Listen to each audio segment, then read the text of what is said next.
Hello and welcome to the Random Wrestling Revue. Our local to global series has hit a significant milestone today, or it will do by the end of this episode, because up next in our calendar we have got RWR 100. That is the next event.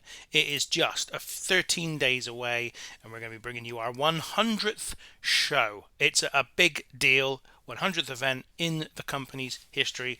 Very, very excited indeed. There's a couple of things I need to do before we move forward. First of all, we need to tweak some gimmicks. So Dave Batista needed his gimmick to be tweaked. Here we go. That's fine. And also, so did Mark Henry. What is Mark Henry's gimmick? Is it still... That's World's Strongest. Okay, that's fine. Tweak the gimmick a little bit. Okay, so there we go. That's been done. And then we also need to bring in a couple of wrestlers. Now, I did say on the last episode that I was quite excited by the prospect of bringing in one or two old hands from the past of the company to give us a nostalgia hit for this 100th event. Unfortunately, as you can see, Michael Modest, who was my first choice here, is on an exclusive written deal with UWA. We have not been able to sort out any kind of deal with them to loan him or anything. Same goes, unfortunately, for Blitzkrieg. Same company, exclusive written deal. They both moved from our company to UWA and ultimately haven't looked back ever since. Now, in addition to that, I was also thinking, who else can we get? Well, the only people that made sense and the biggest nostalgia hit, I think, as far as the viewers of this series go anyway, are the Bad Crew. Dog and Rose coming back into the company on a one-shot deal, I think, is what everybody's been looking for. So we're going to bring them back and we're going to give them a title shot on their one-off appearance. I don't imagine they'll be very good. They never really were when they were with us. They occasionally performed all right, but in the main were not exactly the most, high-quality wrestlers, but they will get a tag team title shot against Red Alert on our 100th show. We also have, of course, CM Punk and the match where he will take on Chris Harris in trying to get the RWR Northwest title. That's a pretty big deal as well. So let's go on to this show. We won't be able to get to there yet because we'll get the answers from Bad Crew in just a moment. But yeah, if you enjoy this episode as we go through, please hit the like button. That's always really, really helpful. And let me know how you feel about the series. As always, I love to hear from you. We obviously now have two quite big shows in a row here because we've got the 100th event in our history, RWR 100, and then we've also got the 6th anniversary show will be the event after this. So Bad Crew 1 is in. Let's just have a look at him. He's up here. What was his... I can't remember his old... Which one was which, if you remember. If anybody else remembers. Doesn't look like he's got a...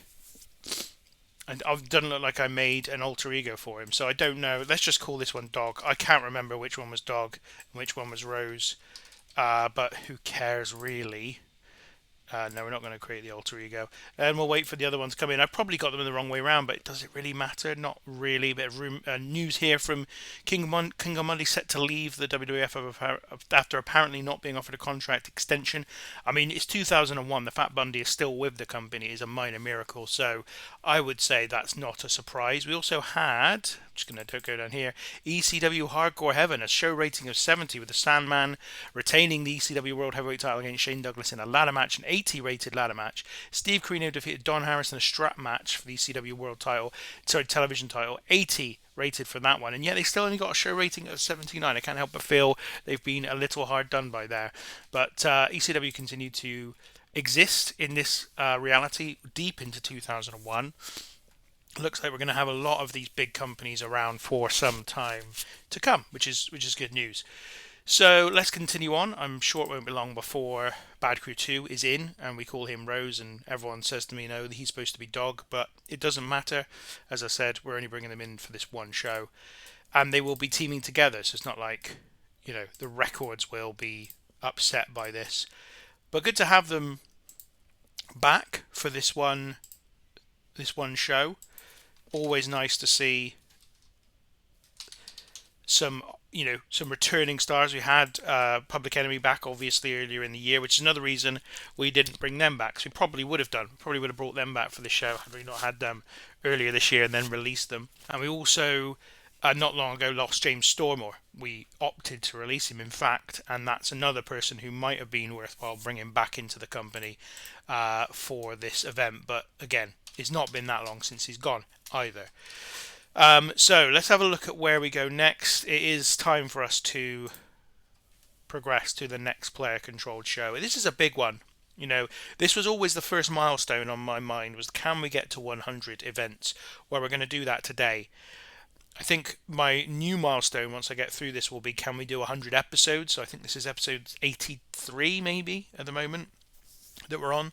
So, that if we can get to 100 episodes of this series, then I'll have to think of a whole new kind of milestone, because those were the two milestones I had in mind, and I've had in mind for a while now. And so, yeah, we'll see where else this goes beyond that. Certainly, though, I don't see any reason why this series wouldn't continue to go way beyond episode 100. And actually, interestingly, I did kind of reflect on this the other day, and I thought if there had been a point in time where this series would have stopped up to this point, it would have been back when James Storm left the company. I was just so pleased with that story that it felt like, and him leaving, and our decision to let him go, rather than just find a way out of him having to leave because of the story, that I considered that being the end of the series, because I just thought, can we deliver a story better than that? I'm going to keep trying. I hope so. And we'll see what happens. But yeah, that was the one time where I thought that would be a good place to finish. The problem is I had no desire to finish. I wanted to carry on going, and I still want to keep going. So we've got to the event that we're about to cover, RWR 100, but SummerSlam 2001 took place, and I think it's only right that we take a look at what took place here. 96 rated show, 75,000 on hand, and Owen Hart retains the WWF World title against Shawn Michaels in a 99 rated match. Underneath that, Rey Mysterio Jr. beats Bret Hart in a 99 rated match. I mean, how phenomenal would it be to see Rey Mysterio Jr. versus Bret Hart in front of 75,000 people at a SummerSlam? That would be absolutely incredible. We also had a 91 rated match here, Goldust and Yokozuna. Undertaker and Steven Regal defeated Dean Douglas and Steve Austin in a 95 rated match. This was a very, very good show. WWF continued to be very, very strong indeed. We had G1 Climax, I think, is this the final? I assume, in front of 32,000. Misawa defeated Takawa Umrai and Sabu in the main event. I don't even know what's happened there. Whether or not there has even been a G1 tournament in New Japan, I don't know what's going on. Who cares? And UWA also had a big show on, and Mr. Perfect retained his UWA World Heavyweight title against Octagon in an 84 rated match, so they continue to do really, really well as well. So I think what we need to do next is move on to our show and book. RWR 100 is finally here. We are at the Marshall Center, as has become our home as of late. Incidentally, our last show did 220, and that's the best paid attendance this company has ever had. So that was also a major event for us too. Sean Stasiak will open the show against Glenn Ruth. That's how we're opening RWR 100. Glenn Ruth carrying an injury, but that's fine. This doesn't need to go very long, and it's going to be a reasonably easy victory for Sean Stasiak. Pinfall finish. Yeah, I think that's fine. Don't need to add anything to that. After the match, we're going to have Sean Stasiak joined in the ring by Mark Henry, and they mention the teams in the tag team title match tonight. Tell them that Stasiak and Henry say whoever are tag champs after tonight, they want their title shot at 6th anniversary. 6th Annie? I don't really... Anniver, that'll do. Not a long promo this, just 3 minutes, but Sean Stasiak basically, with Mark Henry, outlining or laying out their plans to face whoever the tag team champions are at the 6th anniversary. Then we're going to have a big 10-man tag match, if we can find it. It's going to be Ace Steel, Billy Kidman, Chemo, Barry Buchanan, and One Man Gang taking on Buddy Wayne, Dave Batista, Phantasma, Teddy Hart, and TJ Wilson, the Calgary Connection. So a big old 10-man tag match, this one. All 4 members of the Rebellion are in this one, along with the Calgary Connection against them. Make this a 14-minute match, I think. And we're going to have the heels win it. I think we'll see... Let's have Barry Buchanan get the victory. And he's going to pin... I think TJ Wilson is, unfortunately, the designated jobber for these matches. I think we'll make this the storytelling match as well. And... there we go, open match. Pinfall. So the heels get the victory. A big win for them, given all the problems they've had as of late.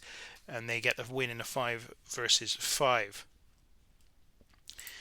Then we get the latest match in Brock Lesnar's decimation of this roster. He's up against Chaz Warrington this time. So I believe this is another wrestler he hasn't faced. Interestingly, he's been in matches against him. Yes, against him on the independent scene. So that, I don't know if that helps or not. Anyway, Brock Lesnar's going to get the win here. Decisive win. It's not going to be a squash, but a decisive win for Brock as he continues his absolute dominance since debuting in the company. And he's obviously taken the big kind of monster route to the top. The way we're booking him, it's quite clear that that's where he's headed. So then we have the tag team title match. It's going to be Charlie Haas, C.W. Anderson against Dog and Rose, the Bad Crew. In fact, I don't think... yeah, we haven't set them up as a team. Let's just do that now. Let's put the Northwest tag teams on. Yeah, okay. I'm just trying to get these two as a team. Hang on. Add new team. Why are they not there? Why are they not? Don't really know why they're not listed. They should be listed. Oh, hang on, that'll be why. Search any type. Bad Crew. Let's make them active again.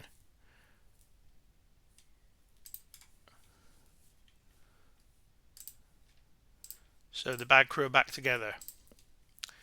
And the winner, though, is going to be Charlie Haas, unsurprising. Actually, I'm going to give it to C.W. Anderson. I think I'm liking what I've seen from C.W. Anderson recently. And I think we've neglected him somewhat in terms of his booking. So I'm giving him the pinfall in this one. We'll make this a 10-minute match is fine. I don't want to overdo this. I think, look, it's Bad Crew, right? They're not great. This won't be a very good match, but it's really just for the nostalgia here. It's RWR 100. Come on, we've got to do something like this. And then the match for the Northwest title. I don't know what I'm doing here.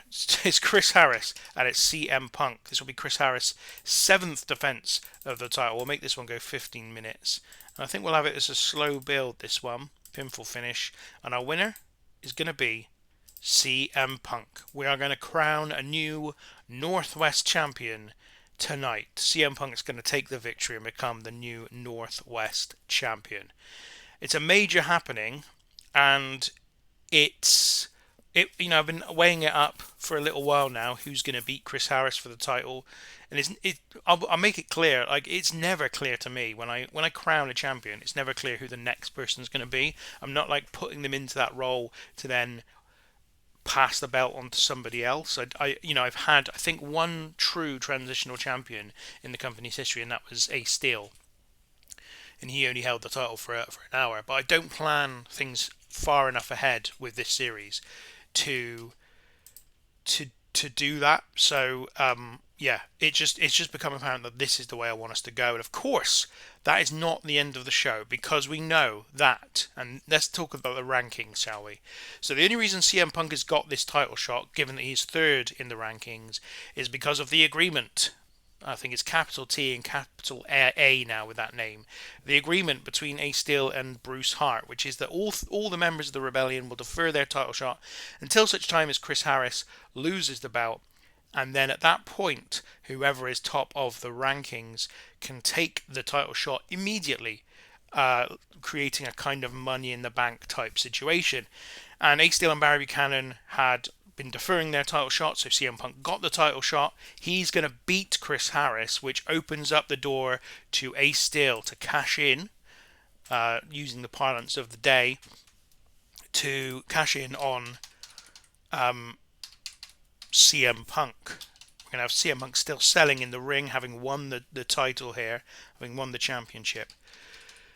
And we're going to have Barry Buchanan as well come out, as well as Billy Kidman. So what's going to happen here is that Ace Steel doesn't take his title shot. Kidman tells Buchanan to do it instead. So here's what's going to happen. Punk wins the match. He is in the ring, starts to sort of wind up for a celebration, but is still kind of in pain following that victory. And then Ace Steel comes out to the main, out into the entrance, and he's looking towards the ring.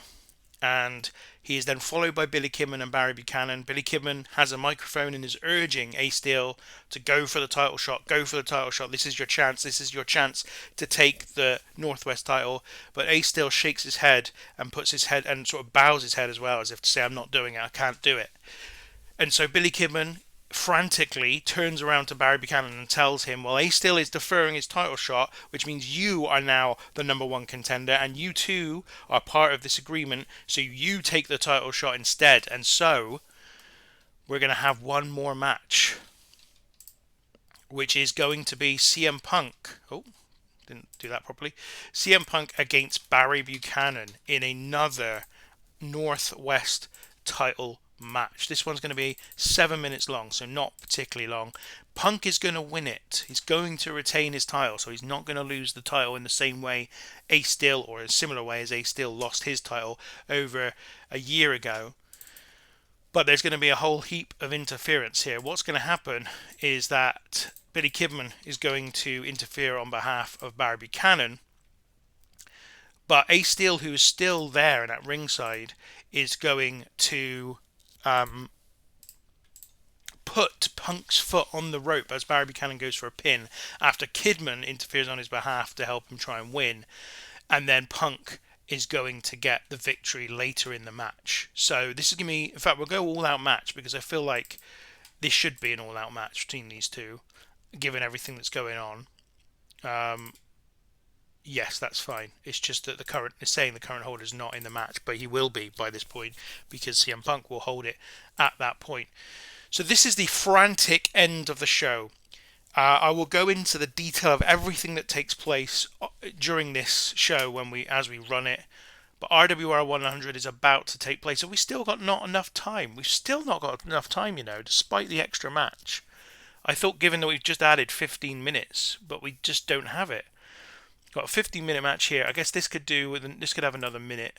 Let's give it another 2 minutes. The 5 versus 5 can't have any more time, nor can Brock Lesnar and Chaz Warrington. So I guess these two, another minute. But we're still not there. We've got 3 more minutes we need to book here. Oh, this is annoying. I haven't got anything else for this show, so this has really got to be it. Guess we can make that go 1 more minute. Why don't we'll make these two go another minute. And we'll make this go for another minute as well, which will give us the 90 minutes we need. Yeah, that's all fine. We're not going to be penalised. Right, so here it is. Here is the big show. let's go into it. RWR 100, and in front of 230 people in the Marshall Center. So another new record crowd for the Random Wrestling Revue. Very, very exciting. The opener sees Sean Stasiak defeat Glenn Ruth in 9 minutes and 27 seconds by pinfall. Stasiak a rating of 46 here. Glenn Ruth for 31, and Glenn Ruth struggled with the injury that he's currently got, and he's going to be struggling for a while because I think that injury is like a year-long thing. But a segment rating of 44 is a very nice start to this show indeed. And after the match, Mark Henry joins Sean Stasiak in the ring, and they basically say that to whoever wins the tag team title match tonight between Red Alert and Bad Crew, they will take their title shot, earned, of course, as far as they're concerned, though this is not an official designation, but earned as far as they're concerned by their victory in the Super Summer Tag Team Extravaganza. Segment rating of 37 here, as Stasiak and Henry line out their challenge to whoever wins the tag title match tonight. Then we have the big 10-man tag match. Ace Steel, Billy Kidman, Chemo, Barry Buchanan and One Man Gang against Buddy Wayne, Dave Bautista, Phantasma, Teddy Hart and TJ Wilson. And the heels win this one. Barry Buchanan pinning TJ Wilson with an axe kick after 15 minutes and 13 seconds. A variety of quality of performance here. Phantasma down to a 34. He's been better than that as of late. One Man Gang a 39, TJ Wilson a 29. Everyone else above 40. Star of the show being, I think, Ace Steel, Billy Kidman did a 46 and Ace Steel did a 44. Teddy Hart was a 45 as well, so I'd say that a lot of the performance in there didn't hit their peak in this particular match, but that's not a problem. This was a 10-man tag match. It was never likely to be that kind of thing. Then Brock Lesnar gets the latest victory in his career, but he suffered another injury. He keeps suffering these little injuries, Holstein-Lewis fracture now for Lesnar. He had an in-ring performance of 44, so he's incredibly... in fact, Chaz Warrington's won this. Oh my goodness, this is an absolute disaster in terms of what we're trying to do here. Chaz Warrington beat Brock Lesnar in 6:21 by pinfall with a mosh pit. An injury to Brock Lesnar meant that an audible was called and the finish was changed on the fly. What are they doing to me? This is just terrible. Anyway, Lesnar, 44 in-ring performance. Chaz Warrington just a 29, a segment rating of 33. How the hell are we going to explain this one away in the story? I'll have to think about that. We're going to have to come up with something where this was just an absolute fluke victory for Chaz Warrington. Maybe Lesnar hit the F5, but as he hit it, maybe he came down awkwardly and Chaz Warrington fell on top of him and got the pin, or something like that. We're gonna have to do something, because there's just no way that I'm accepting that Brock Lesnar's lost here, but I mean he has lost, and I'm going to have to reflect that in the rankings. But goodness me, that is a fly in the ointment that I did not expect to have to deal with. But there we go. So then the tag team title match. Red Alert make their first defense of these belts, of course, since winning it for the second time. They win in 12:59 when C.W. Anderson pins Dog. They actually both, Dog and Rose, had really good performances for them. 26 and 27 was not something they did regularly when we previously had them. But Anderson and Charlie Haas come through with this one. Anderson of 42, Charlie Haas of 46. Decent match. Red Alert retain the belts. So it's on to the advertised main event, and a 58 rated match, the best match in company history by a mile.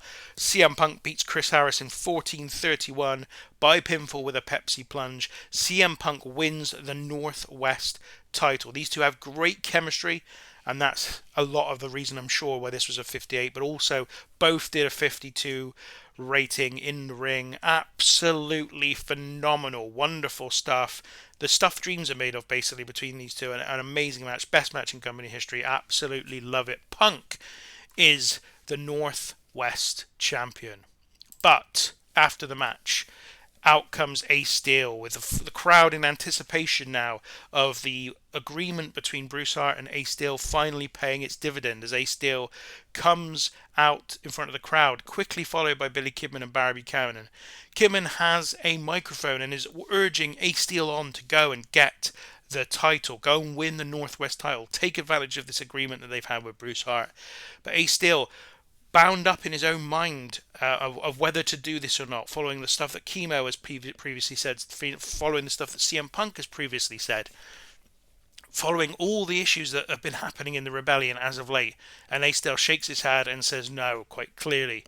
Billy Kidman, in a kind of panic, turns to Barry Buchanan and says, right, Barry, if he's not taking his title shot, if he's deferring his title shot, that means you are the number one contender and you are also part of this agreement. You go and take your title shot right now and beat CM Punk for the belt. The segment rating here, 48, as Barry Buchanan acquiesces to Kidman's urging and goes to take on Punk for the title. And their match does a 52 rating. So Punk absolutely on fire. 250+ matches in one night. Barry Buchanan was off his game, so that's even more impressive. This got to 52. If Barry Buchanan had been in better form, this could have been more than a 52. And what happens here is we have all kinds of stuff going on with Billy Kidman and Ace Steel at ringside. The referee goes down. Punk has just hit the go to sleep on Barry Buchanan, but Kidman runs in with a chair, knocks Punk down, then delivers his shooting star press to Punk. Barry Buchanan crawls over to make the cover. The referee just about gets in position, but Ace Steel, who's just next to CM Punk at ringside, puts Ace Steel's foot onto the rope, and the referee notices it in time, and Barry Buchanan doesn't get the victory. Then the match goes on, and Punk eventually gets the victory. Here it says with a shining wizard, so that's fine. That's perfectly fine for me. And so, what has happened here? Ace Steel has had an attack of conscience and has prevented Barry Buchanan and Billy Kidman stealing the title from CM Punk, even though he was the one, the architect of the agreement in the first place. And so we finish the match. There's a turn or gimmick waiting. I think that's the turn for Ace Steel, which we are not going to we're not going to officially do yet. An overall rating of 51. This was a great show.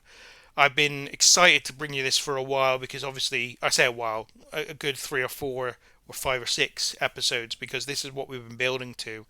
CM Punk retains the Northwest title, having defeated Chris Harris for it. Barry Buchanan's taken his title shot and lost, but in massive part due to Ace Steel, who would not allow Billy Kidman and Barry Buchanan to steal this one from Punk. And that is the end of the show. Well, I think we have to give CM Punk the highest praise we can. Chris Harris also praised for a great performance. They've just done the best match in company history, and neither were better than the other.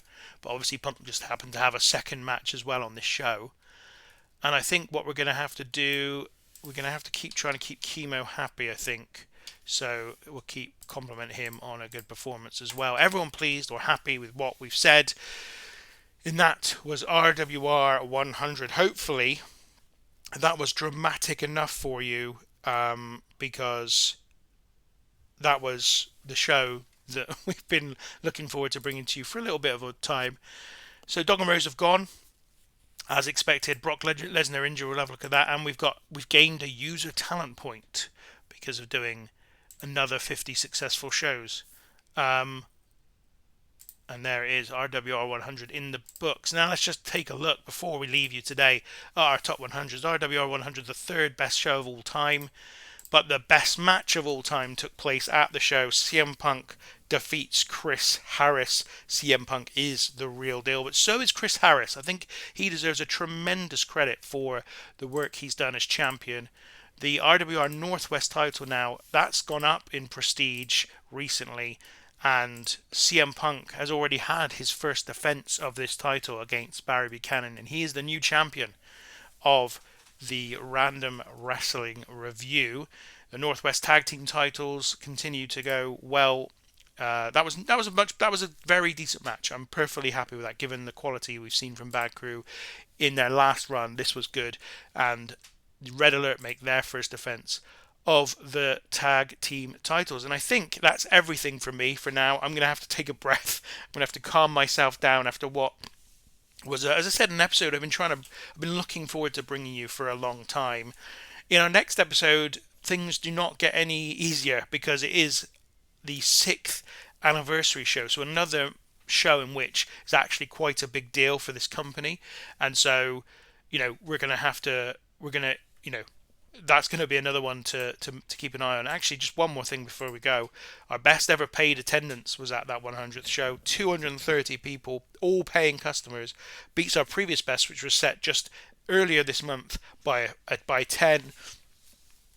Attendance is going up, and that is thanks to quite a large deal with the wrestling industry rising again, on the rise. It went down to 0 at one point. It's now up to 4, and the hope is that that just keeps going up, and has a huge scope to just keep going up. So we could really start to reap the benefit of that. In fact, we already are. If you look at our finances, we made 4,000, 3,000, nearly 6,000 in July, and then 4,000 so far this month, and we've still got a few days before the end of the month to generate more sponsorship. So the likelihood here is we're going to make another big profit, and if that keeps happening, and if the wrestling industry keeps rising, there's a real chance that we might be able to afford the production upgrades that's required to get us on TV in not just the Northwest, but lots of other regions as well. So that is something to really look forward to as we go forward with this series. Thank you very much for joining me today, and I'll catch you for the next time.